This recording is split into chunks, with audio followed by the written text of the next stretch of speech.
राउर पियर पियर छूसना तनिक ना होता है धर सकते राउर है पियर पियर ड्रेस देख के हमहू पियर पहनले में देखी सेम सेम कलर बा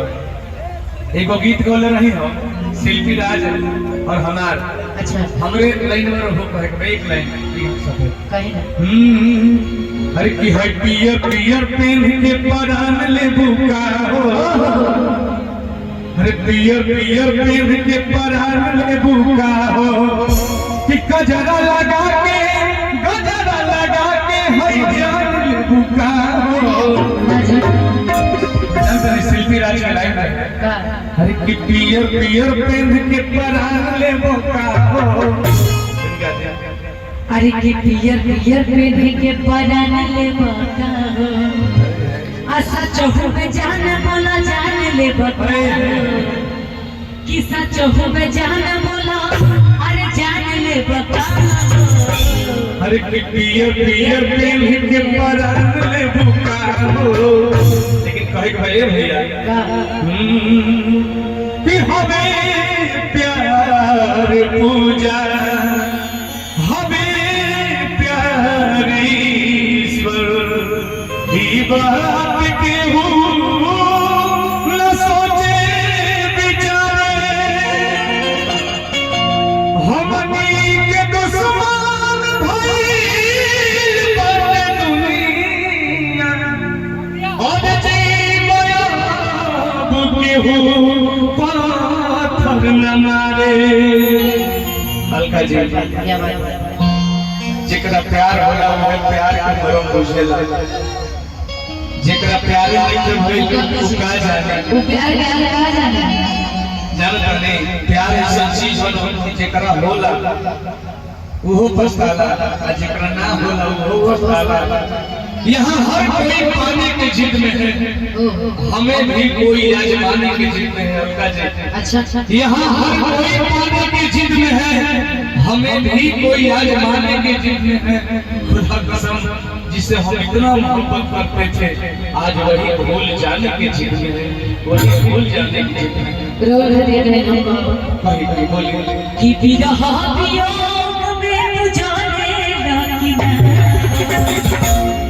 अजय से जहरदानी वैसे जहरे लकी बोला अपने पागल के याद तो करना कि ना यह खाली अपना चंदा के याद तो करना लेकिन हमार छोटे छोटे गलती ये हुआ कि छोटे गलती के अफसोस बा अच्छा गलत का कहीं करके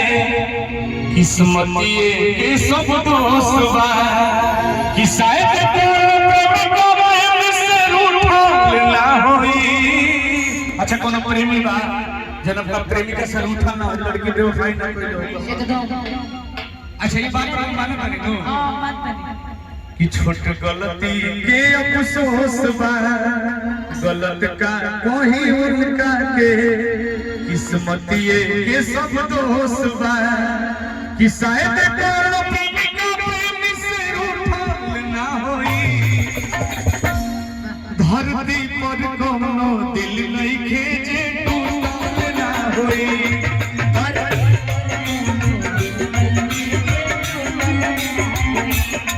धरती पर कोनो दिल नहीं खेजे टूटल ना होई अलका जी छोट गलती के अफसोस बा गलत का कोई उल्टा के किस्मत ये के सब दोष बा जानता नहीं तनी मनी गलती ना भय रहे आई हमारे बड़े भैया राजेश भाई की टीम की तरफ से हजारों हजार का पुरस्कार चंदन पैट प्लेयर हमारे छोट भाई का आशीर्वाद जानता नहीं लेकिन कौन कहता है कि नहीं आओगी हाँ मेरे मैयत में शरीक होने अच्छा कौन कहता है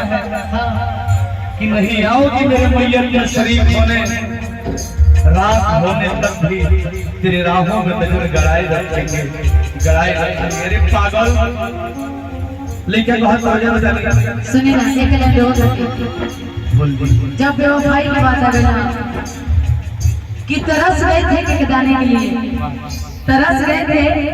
एक एक दाने के लिए, बेगाने हो गए थे सारे जमाने के लिए। अरे पगले आप तकदीर में नहीं थे और ना हम क्या नहीं किए थे आपको पाने के लिए। एक लाइन और दादा हो दादा फिर प्यार जगाई मौत अलका जी।